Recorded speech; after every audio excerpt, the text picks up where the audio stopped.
얼마나 무섭고 외로웠으면 이러겠냐? 내가 죽을 때까지 이 애는 내 손에서 못 나. 절대 놓지 않을 거다. 어려운 시절 우리가 너희를 키운 게 아니라 너희가 우리를 살린 거다. 누나, 내가 이 돈을 되찾아야 진짜 끝낼 수 있을 것 같아. 그냥 넘어가면 안 될 일이야. 누나, 이건 단순히 돈 문제가 아니야.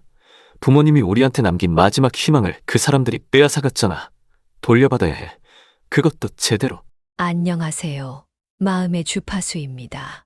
각자의 마음이 서로 다른 주파수로 울리지만 우리는 이곳에서 하나로 만나게 됩니다.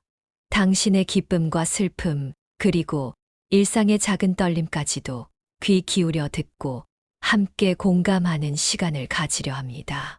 지금 이 순간 마음의 주파수에 담긴 당신의 이야기를 기다립니다. 여러분의 사연과 함께 이 공간이 더 따뜻해질 수 있도록 구독과 좋아요, 그리고 댓글로 당신의 마음을 들려주세요. 이제 사연을 들으러 가볼까요? 안녕하세요. 저는 울산에 사는 57세 손미숙입니다. 사실 제 이야기를 이렇게 꺼낸다는 게 쉽진 않았습니다. 저는 어릴 적 부모님을 잃고 남동생과 단둘이 남겨졌습니다. 그때 친가에서는 우리 남매를 책임질 수 없다며 외면했어요. 심지어 고아원에 보내겠다는 말도 서슴지 않았죠. 지금도 그 이야기를 떠올리면 가슴이 먹먹합니다. 하지만 외가는 달랐습니다. 외할머니와 이모, 외삼촌은 형편이 어려운데도 우리를 버리지 않으셨어요. 두 손으로 우리를 끌어안고 끝까지 지켜주셨죠.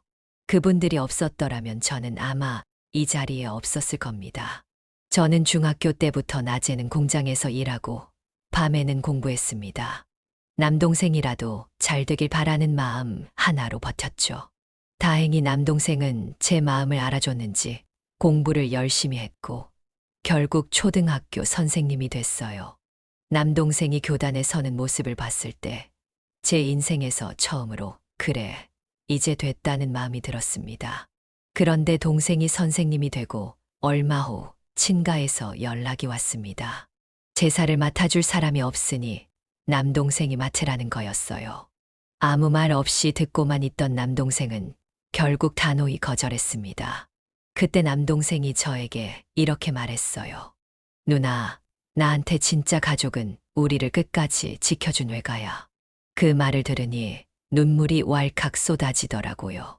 오늘은 저와 남동생이 외가를 어떻게 모시며 살게 되었는지, 그리고 진짜 가족이 무엇인지 깨닫게 된 이야기를 나누고 싶습니다. 제 이야기가 누군가에게 작은 위로가 되길 바라면서요. 끝까지 들어주신다면 감사하겠습니다. 그리고 영상이 마음에 드셨다면 구독과 좋아요, 알림 설정 부탁드립니다. 부모님이 돌아가신 뒤 우리 남매는 외가의 품에서 자랐습니다. 친가는 우리를 고아원에 보내겠다고 했어요. 그 말을 들었을 때 어린 마음에도 얼마나 무섭고 서럽던지요. 그때 외할머니가 단호하게 말씀하셨어요. 절대 못 보낸다. 내가 굶어도 이 애들은 내가 책임진다. 외할머니가 우리를 끌어안고 우셨던 그 날이 아직도 생생합니다. 외가는 원래부터 형편이 넉넉하지 않았어요. 외할아버지는 농사일을 하셨고 외삼촌은 은행 말단 사원으로 들어가 일을 하고 있었습니다. 그런 상황에서도 우리 남매를 외면하지 않고 품어주셨습니다. 하지만 그 모든 사랑에도 제 동생은 어린 마음에 깊은 상처를 받았던 것 같아요. 남동생을 생각하면 지금도 마음 한구석이 찢어질 것 같아요. 그 아이가 겪었을 불안과 두려움을 생각하면 제 가슴이 미어지거든요. 부모님이 돌아가시고 저희를 데려갈 사람이 없다고 친가에서 떠밀어버린 그날 이후 남동생은 늘 불안해했습니다. 국민학교에 다니던 내내 밤마다 악몽을 꾸곤 했어요. 밤중에 누나, 나 무서워하며 저를 꼭 끌어안고 자려고 하던 아이였어요. 그런데 그게 전부가 아니었습니다. 국민학교 6학년이 될 때까지도 남동생은 자다가 이불에 실수를 하곤 했습니다. 어린 나이에 그게 얼마나 부끄러웠겠어요. 하지만 남동생은 겉으로는 아무렇지 않은 척하려고 애썼습니다. 그러던 어느 날이었어요. 그날은 자다가 아이의 똥을 싸버린 겁니다. 그날의 냄새, 그 순간의 정적, 그리고 남동생이 몸을 웅크린 채 떨던 모습이 아직도 생생합니다. 저는 어떻게 해야 할지 몰라서 가만히 있었어요. 이제 어떡하지? 동생이 얼마나 창피할까? 라는 생각만 머릿속에 맴돌았죠. 그런데 외할머니가 그 모습을 보고는 동생을 품에 꼭 끌어안으시더니 갑자기 우시기 시작하셨어요. 얼마나 무섭고 외로웠으면 이러겠냐. 내가 죽을 때까지 이 애는 내 손에서 못 놔. 절대 놓지 않을 거다. 할머니가 남동생을 쓰다듬으면서 우시는 모습은 정말 잊을 수가 없습니다. 남동생은 할머니 품에서 한마디도 하지 못하고 눈물만 줄줄 흘렸어요. 저 역시 그 순간 울고 싶었는데 아무 소리도 낼 수 없었습니다. 뭔가 가슴 한구석이 먹먹하고 바닥이 꺼져버린 것 같은 기분이었어요. 그날 밤 저는 스스로 다짐했습니다. 내가 어떻게든 동생을 지켜야겠다.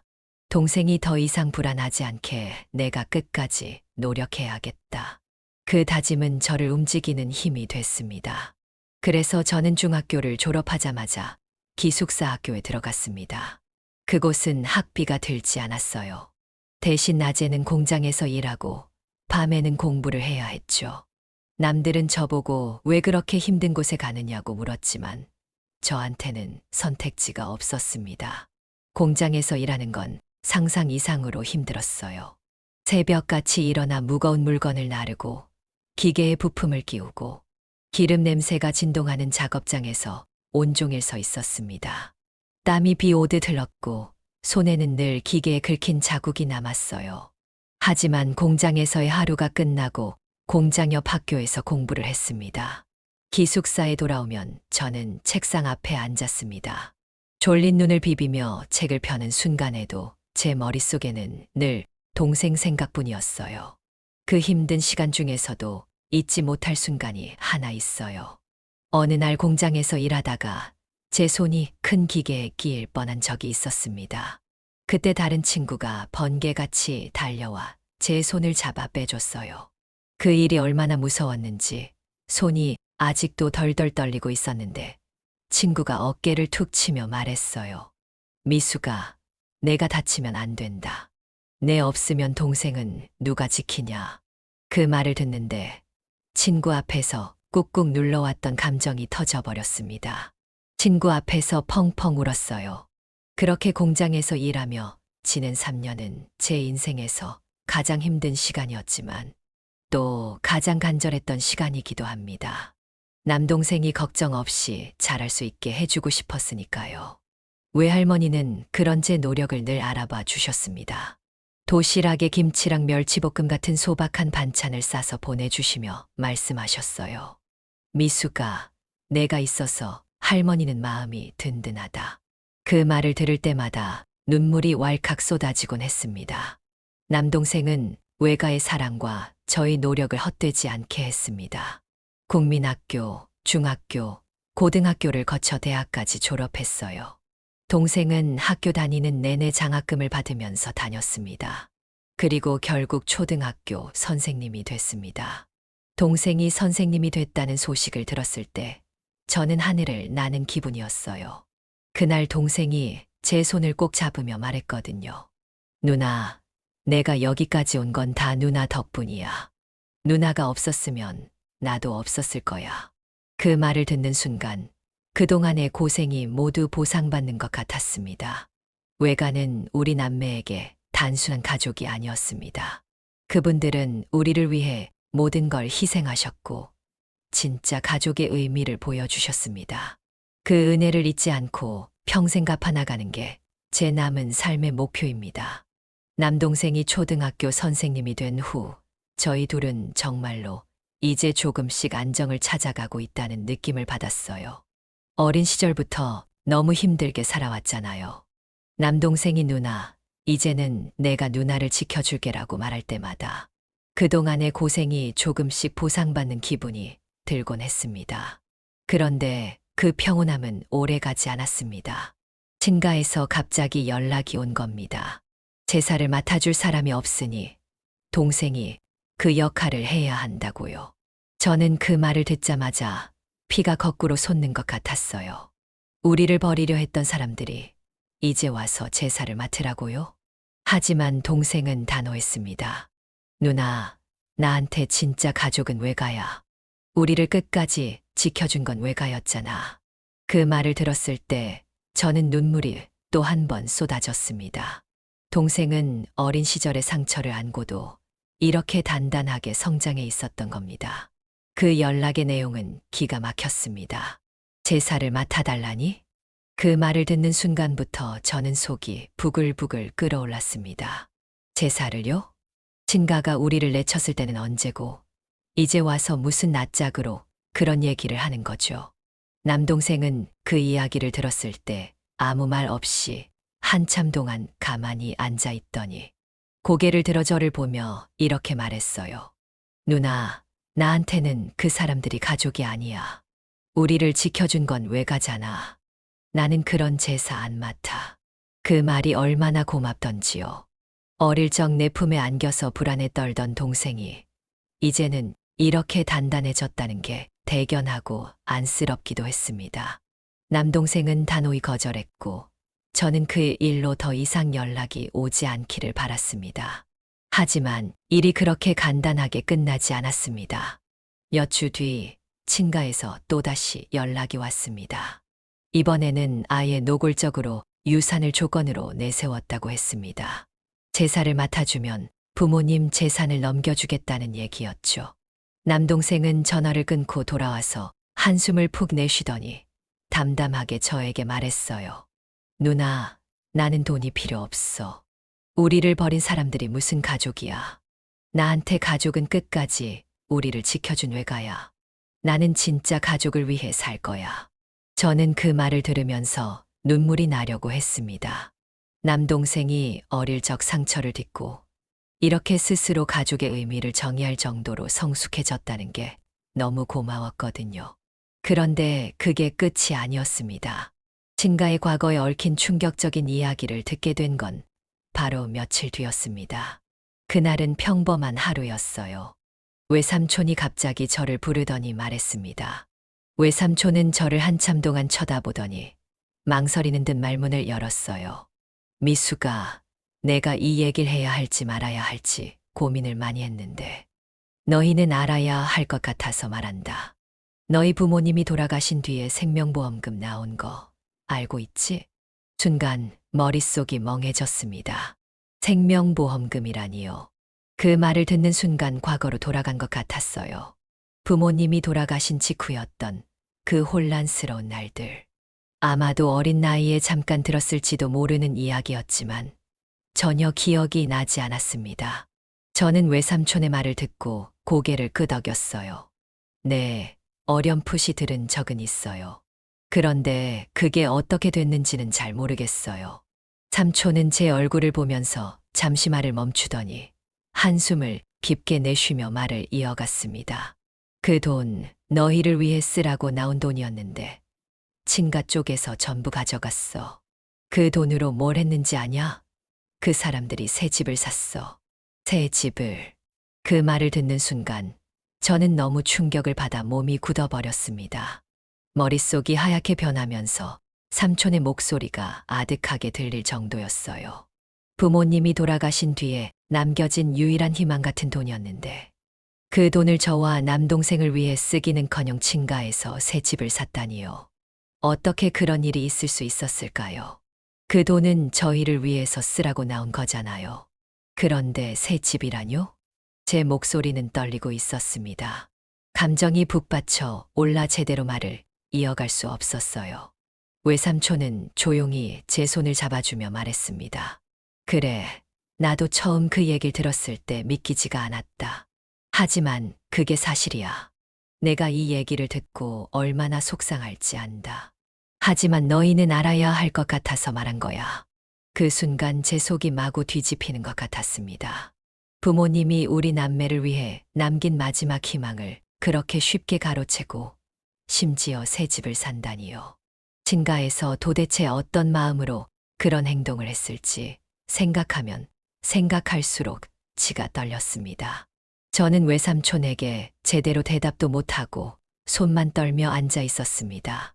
물 한 모금도 삼킬 수 없을 만큼 가슴이 답답했고 숨이 막히는 것 같았어요. 그날 밤 집에 돌아온 저는 한참을 울었습니다. 눈물이 멈추지 않았어요.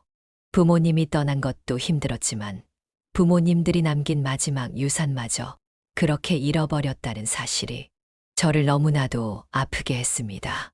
그리고 더 화가 나는 건 친가가 우리 남매를 책임지기는커녕 마지막 희망마저 빼앗아 갔다는 거였어요. 저는 가슴을 치며 스스로에게 물었습니다.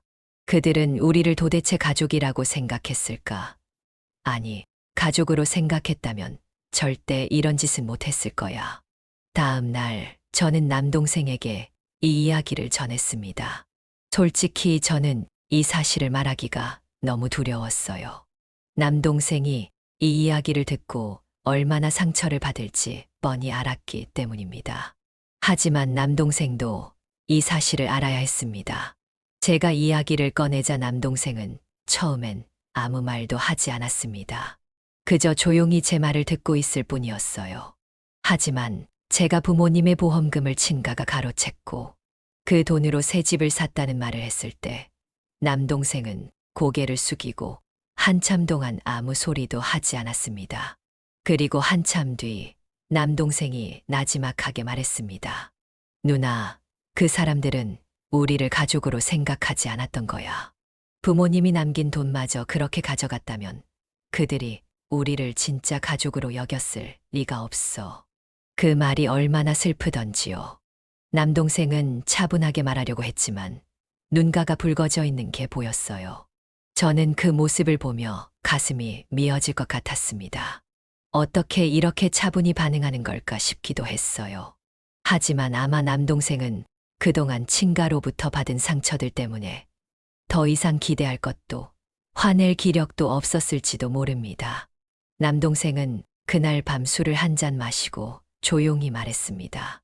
누나, 어릴 때 내가 밤마다 악몽 꿨던 거 기억나? 내가 자다가 똥 싸고 그랬던 것도 다 이런 불안 때문이었던 것 같아. 누가 봐도 우리를 가족으로 생각하지 않았잖아. 버려질까봐 너무 무서웠던 것 같아. 그 말을 듣는 순간 저는 눈물을 참을 수가 없었습니다. 그 어린 시절 얼마나 두려웠을까요? 얼마나 외로웠을까요? 남동생은 침착하게 말했지만 저는 그 아이가 겪었던 고통이 제 가슴을 후벼 파는 것 같았습니다. 부모님의 마지막 선물 같은 보험금을 빼앗고 우리를 버리려고 했던 친가의 행동은 남동생의 어린 마음에 지울 수 없는 상처를 남긴 거였습니다. 누나, 나는 이제 더 이상 그 사람들이랑 얽히고 싶지 않아. 우리를 끝까지 지켜준 외가가 진짜 가족이야. 앞으로 나는 외가를 위해 살 거야. 얼마 뒤 외삼촌이 망설이시다가 보험금 말고도 한 가지 진실을 더 알려주셨습니다. 미수가, 그런데 그거 말고도 너희 친가 쪽에서 했던 더한 일이 있었다. 내가 얘기를 해야 하나 고민 많이 했는데 내가 꼭 알아야 할 것 같아서 말한다. 외삼촌은 한숨을 길게 내쉬며 말을 이어갔습니다. 내가 어릴 때 내 동생만 입양 보내려고 했던 거 알아? 그 말을 듣는 순간 심장이 멎는 것 같았어요. 남동생만 입양을 보낸다니요. 저는 삼촌의 말을 제대로 이해할 수 없었습니다. 제 머릿속엔 온갖 생각이 뒤엉켰고 심장이 쿵쿵 뛰기 시작했습니다. 그 말을 들었을 때 저는 그 자리에서 얼어붙어 버렸습니다. 외삼촌은 제 반응을 보고 잠시 말을 멈췄다가 조용히 다시 말을 이어갔어요. 내 부모님이 돌아가시고 얼마 안 됐을 때였어. 친가 쪽에서 남동생만 데려가겠다고 했거든. 남자애니까 키워서 일손이라도 보태겠다고 했지. 그런데 둘을 다 데려가는 건 부담스럽다고 하더라. 그래서 외가에서 단호히 거부한 거야. 그 말을 듣는 순간 저는 숨을 쉴 수가 없었습니다.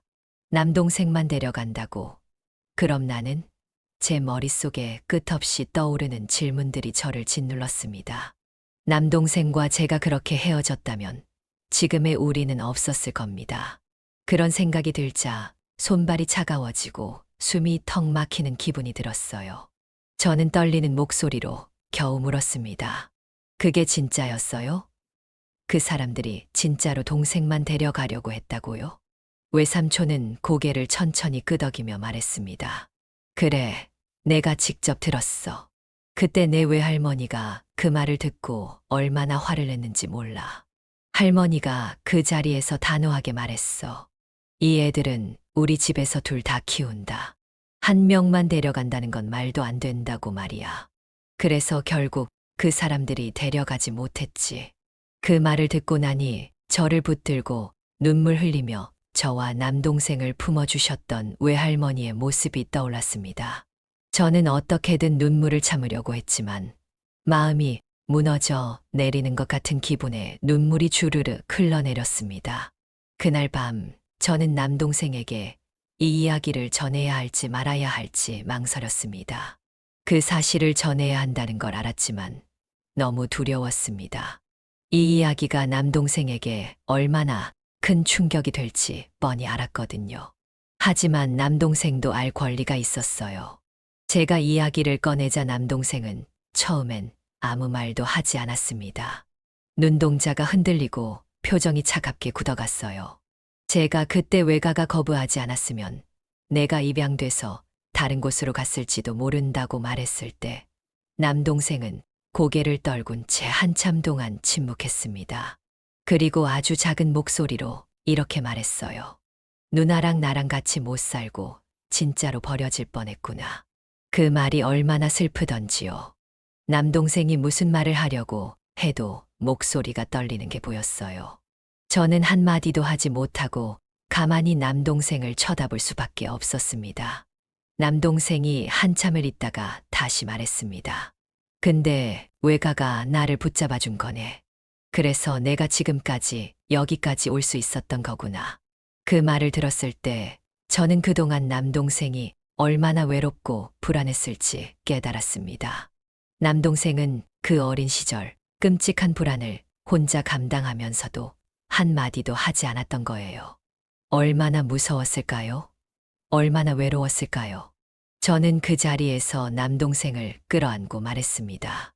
미안해, 미안해. 누나가 널 지킨다고 했는데 이런 일까지 겪게 해서 정말 미안해. 하지만 남동생은 오히려 조용히 저를 안으며 말했어요. 누나는 나를 지켜줬어. 외가도 우리를 지켜줬고 그거면 됐어. 이제는 우리 진짜 가족을 지키자. 그날 밤 저는 남동생이 얼마나 강한 사람인지 깨달았습니다. 자신이 겪은 상처와 고통을 딛고 진짜 가족의 의미를 스스로 찾아낸 아이였어요. 외가는 우리를 끝까지 지켜줬고 이제는 우리가 외가를 지켜야 할 때라는 걸 남동생이 보여준 겁니다. 남동생은 다음 날부터 친가와의 모든 연락을 끊었습니다. 그리고 외가를 위한 계획들을 세우기 시작했어요. 누나, 이제 외가를 내가 책임질게. 외가가 우리를 끝까지 지켜줬으니까 이제는 내가 그 은혜를 갚을 거야. 그 말을 들으며 저는 눈물이 나면서도 묘하게 마음 한편이 따뜻해졌습니다. 버려질까 두려워하던 그 아이가 이제는 진짜 가족을 지키겠다는 단단한 어른이 되어 있었으니까요. 남동생은 친가와의 모든 이야기를 들은 뒤 한동안 조용히 지냈습니다. 그동안 단 한마디 불평도 하지 않았던 아이였기에 이번에도 혼자 속으로 사귀고 있겠거니 싶었어요. 그런데 어느 날 저를 보며 이렇게 말하더라고요.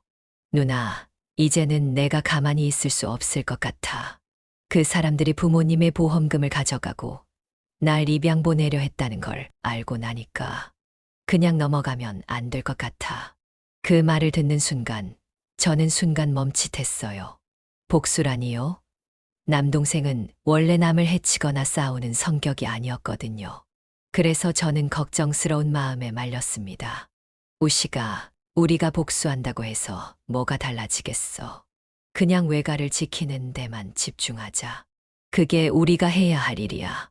하지만 남동생의 눈빛은 단호했어요. 평소와는 다르게 흔들림 없는 눈으로 저를 바라보며 말했습니다. 누나, 복수라는 건 꼭 나쁜 일이 아니야. 난 그 사람들이 우리한테 했던 일을 똑바로 알려주고 그들이 얼마나 부끄러운 사람인지 깨닫게 하고 싶어. 그게 내가 할 수 있는 진짜 정의라고 생각해.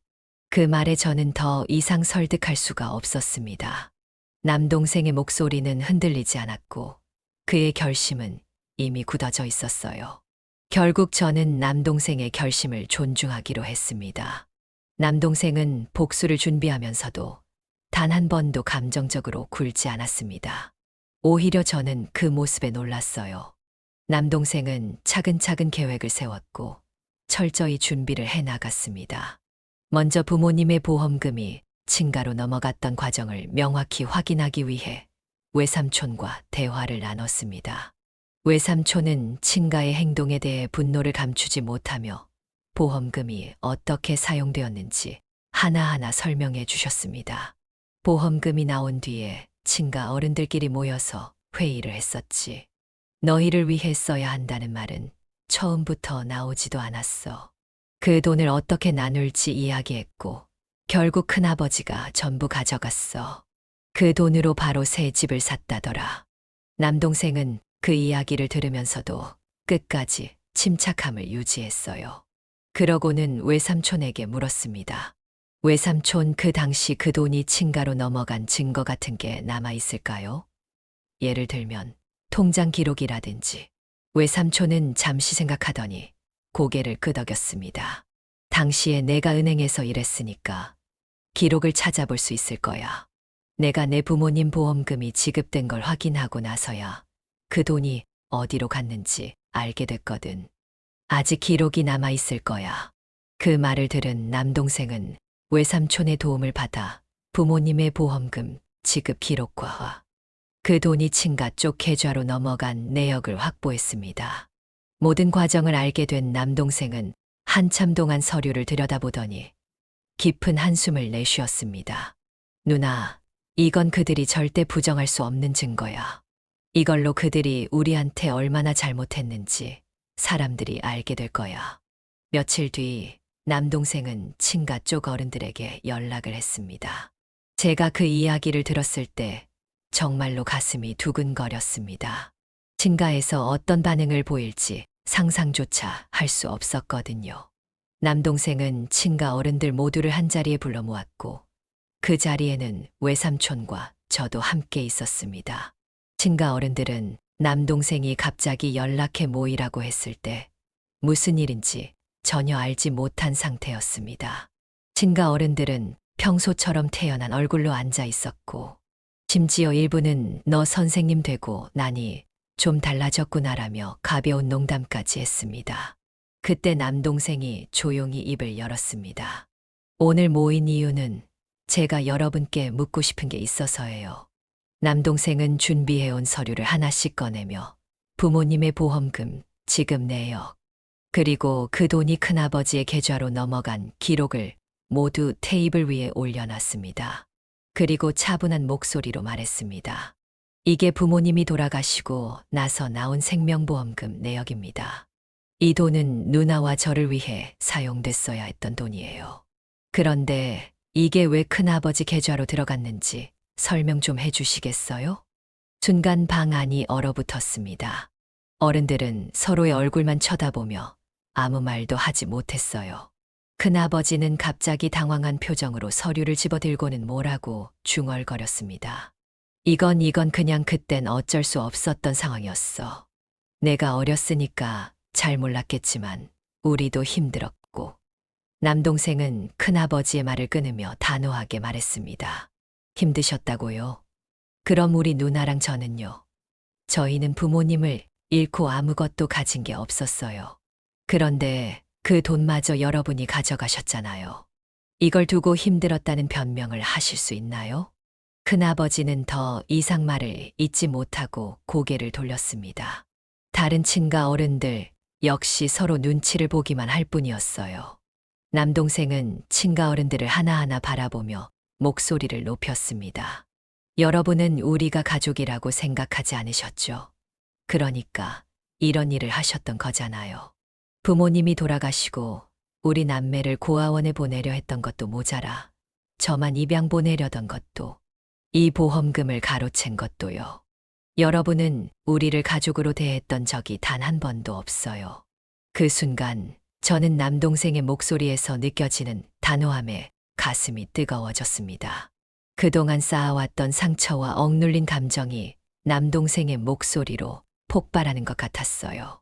그날 남동생은 모든 사실을 친가 어른들에게 밝혔고 친가는 결국 아무런 변명도 하지 못한 채 고개를 숙였습니다. 큰아버지는 부끄러운 얼굴로 작게 말했어요. 미안하다. 그땐 정말 우리가 잘못했다. 내 말이 맞다. 남동생은 그 말을 듣고 고개를 끄덕이더니 마지막으로 말했습니다. 이제부터 저와 누나는 여러분과 아무 상관이 없습니다. 앞으로 우리에게 연락하지 마세요. 그리고 여러분이 우리를 진심으로 가족이라 생각했다면 부모님이 남기신 것들로 이런 일을 벌이지는 않았을 겁니다. 남동생은 친가의 만행과 부모님의 보험금에 대한 진실을 들은 뒤 깊이 생각에 잠겼습니다. 저는 남동생이 그동안 받은 상처를 떠올리며 마음이 아팠습니다. 하지만 남동생은 오히려 담담하게 말했어요. 누나, 내가 이 돈을 되찾아야 진짜 끝낼 수 있을 것 같아. 그냥 넘어가면 안 될 일이야. 근데 그 사람들이 돌려줄까? 그 돈이 벌써 몇십 년 전 얘기인데. 제가 걱정스러운 마음에 말리려 하자 남동생은 단호하게 대답했습니다. 누나, 이건 단순히 돈 문제가 아니야. 부모님이 우리한테 남긴 마지막 희망을 그 사람들이 빼앗아 갔잖아. 돌려받아야 해. 그것도 제대로. 1980년대 당시 지급된 부모님의 보험금은 5천만 원이었습니다. 당시의 화폐 가치를 생각하면 엄청난 금액이었죠. 하지만 지금은 그 금액의 가치가 훨씬 달라졌습니다. 남동생은 20년 동안 은행에 정기예금으로 예치했다고 가정하고 이자를 계산하기 시작했습니다. 누나, 지금 기준으로 계산하면 5천만 원은 최소 3억 원이 돼. 그 돈이 우리를 위해 쓰였어야 하는데 그 사람들이 전부 가져간 거잖아. 나는 그 돈을 현재 가치 그대로 돌려받을 거야. 남동생은 정확한 수치를 근거로 친가를 압박하기로 했습니다. 남동생은 그동안 준비한 보험금 내역, 친가로 돈이 흘러간 기록, 그리고 이 돈의 현재 가치를 계산한 자료를 모두 정리했습니다. 남동생은 친가 어른들에게 내용 증명을 보냈습니다. 내용 증명에는 보험금이 지급된 내역과 그 돈이 어떻게 사용되었는지 상세히 적혀 있었습니다. 남동생은 친가의 다음과 같은 요구를 담았습니다. 부모님의 생명보험금을 본래 목적과 다르게 사용한 것에 대해 법적 책임을 묻겠다. 원금뿐만 아니라 20년 동안의 이자를 포함한 3억 원을 반환하라. 그렇지 않으면 법적 절차를 진행하고 이 사실을 공론화하겠다. 내용 증명을 받은 친가 어른들은 크게 당황했습니다. 특히 큰아버지는 당시 보험금을 가져간 장본인으로서 이 문제의 중심에 서 있었습니다. 문제는 큰아버지가 선거를 앞두고 있다는 점이었어요. 큰아버지는 지역에서 정치 활동을 하고 있었고 곧 군의원 선거에 출마할 예정이었습니다. 남동생은 그 점을 놓치지 않았습니다. 남동생은 큰아버지에게 직접 전화를 걸어 이렇게 말했습니다. 큰아버지, 부모님 보험금을 가져가셨던 일은 법적으로도 도덕적으로도 문제가 됩니다. 저는 이 문제를 공론화할 생각이에요. 선거를 준비 중이시라면서요? 이런 사실이 알려지면 큰 타격을 입으시겠죠. 큰아버지는 당황한 목소리로 변명하기 시작했습니다. 아니, 그때는 상황이 좀 그랬다. 내가 너무 예민하게 받아들이는 것 같구나. 큰아버지도 그때는 어쩔 수 없었던 거야. 하지만 남동생은 단호했습니다. 큰아버지, 그건 변명이 될 수 없어요. 부모님이 우리 남매를 위해 남긴 마지막 희망을 가져가셨잖아요. 이제 그 돈을 돌려주셔야죠. 현재 가치로요. 남동생의 단호한 태도와 명확한 증거에 큰아버지는 점점 더 초조해졌습니다. 만약 이 일이 선거 기간 중에 밝혀지면 큰아버지의 이미지와 정치 경력에 큰 타격을 입을 게 분명했기 때문입니다. 며칠 뒤 큰아버지는 남동생에게 직접 찾아왔습니다. 큰아버지는 낮은 목소리로 말했습니다. 알겠다. 내가 요구한 금액 최대한 맞춰서 돌려주겠다. 대신 네 일을 더 이상 크게 만들지는 말아줬으면 좋겠다. 선거도 있고 가족끼리 이런 일로 싸우는 건 보기 좋지 않잖니. 남동생은 큰아버지를 똑바로 바라보며 대답했습니다. 돈을 돌려주신다면 선거와 관련된 문제는 제가 일으키지 않을 겁니다. 하지만 기억하세요. 이건 큰아버지가 우리를 위해 하시는 게 아닙니다. 그저 큰아버지 자신을 위해 하시는 거라는 거요. 큰아버지는 아무 말도 하지 못하고 고개를 숙였습니다. 결국 친가는 남동생이 요구한 3억 원을 모두 마련해 돌려주었습니다. 남동생은 그 돈을 받은 날에도 한치의 흔들림 없이 말했습니다. 이 돈은 부모님이 우리를 위해 남겨주신 돈입니다. 원래는 저희를 위해 쓰여야 했지만 이제는 이 돈으로 외가를 지킬 겁니다. 외가가 우리를 끝까지 지켜줬으니까요. 남동생은 받은 돈의 절반 이상을 외가의 집을 수리하는 데 사용했습니다. 오래된 벽과 지붕을 새로 고치고 외할머니와 외할아버지를 위해 집안 곳곳에 편의시설을 추가했습니다. 그리고 남은 돈으로 외삼촌과 이모의 생활을 도왔으며 어린 사촌들이 학업을 이어갈 수 있도록 학비를 지원했습니다. 외가 식구들은 눈물을 흘리며 남동생에게 감사의 말을 전했습니다. 외할머니는 손을 떨며 남동생의 얼굴을 쓰다듬으며 말했습니다. 너희가 이렇게까지 해줄 줄은 몰랐다. 너희가 우리를 이렇게 지켜줘서 정말 고맙다. 이제 할머니는 마음 편히 눈 감을 수 있을 것 같다. 수리가 끝난 외가의 집 마당에서 온 가족이 모여 함께 밥을 먹는 날이 왔습니다. 새로 칠한 집과 깔끔한 마당에서 외할머니와 외할아버지가 환히 웃고 계셨습니다. 남동생은 그 모습을 바라보며 조용히 제 손을 잡고 말했습니다. 누나, 이제야 우리가 진짜 가족을 지킨 것 같아. 부모님도 하늘에서 보시면서 좋아하실 거야. 그 말을 들은 순간 저는 눈물을 쏟고 말았습니다.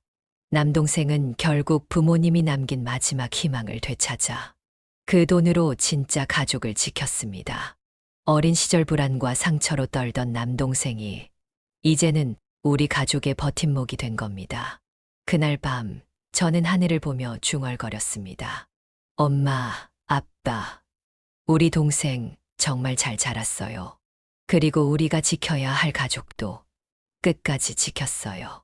그날 밤 외가 식구들과 함께 새로 단장된 집 마당에서 웃으며 밥을 먹던 순간이 아직도 잊히지 않습니다.